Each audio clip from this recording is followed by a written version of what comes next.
Have you ever faced a challenge so big it felt like it would never end?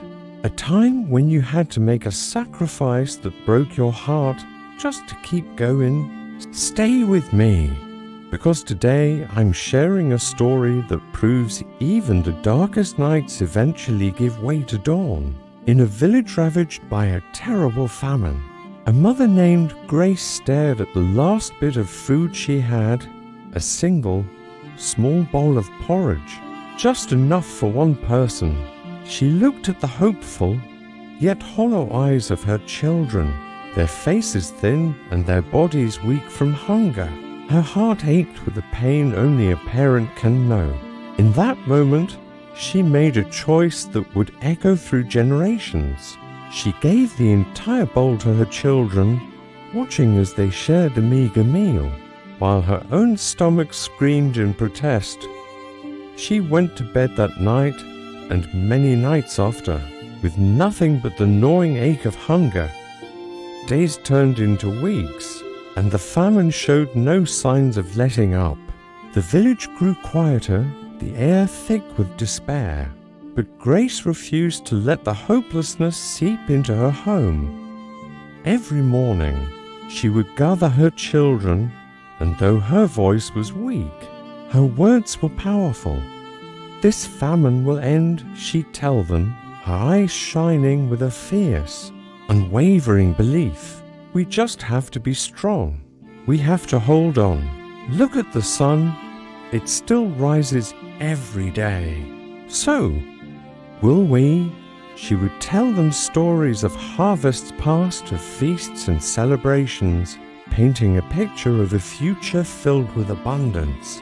She taught them to find tiny joys, a wildflower pushing through the dry earth, the rare sound of a bird singing.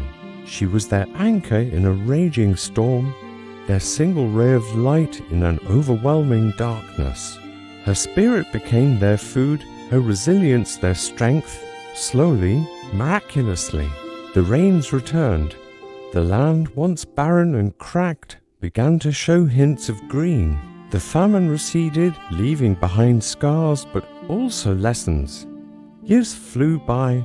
Grace's children, fueled by their mother's unyielding spirit, not only survived but thrived. They grew into successful men and women, their hearts forever imprinted with the memory of her sacrifice. They never forgot the nights she went hungry so they could eat, or the mornings she filled their spirits with hope when their bodies were empty. They knew they couldn't just keep their success to themselves. They had to honor the woman who gave them everything. Together, they returned to their village. They didn't just bring money. They brought the same spirit of resilience their mother had taught them. They built schools so no child would be ignorant, dug wells so no one would thirst, and established farms with new techniques so the land would always provide. The village was reborn, a testament not to the famine that nearly destroyed it, but to the mother who refused to let it win. Grace's legacy wasn't just in her children's success, but in the thriving community that rose from the ashes. What she endured, the quiet strength she showed in the face of impossible odds, proved the timeless truth in Robert H. Schuller's words: "Tough times never last, but tough people do." Her toughness wasn't about brute force. It was about love, sacrifice, and an unbreakable hope for a better tomorrow. This story reminds us that our strength is often tested in our darkest moments. Have you ever witnessed or experienced an act of sacrifice and resilience like Grace's in your own life? Share your story in the comments below. Let's inspire each other. And if you enjoyed this story, don't forget to subscribe to A World of Wonderful Stories for more tales that touch the heart. Thanks for watching.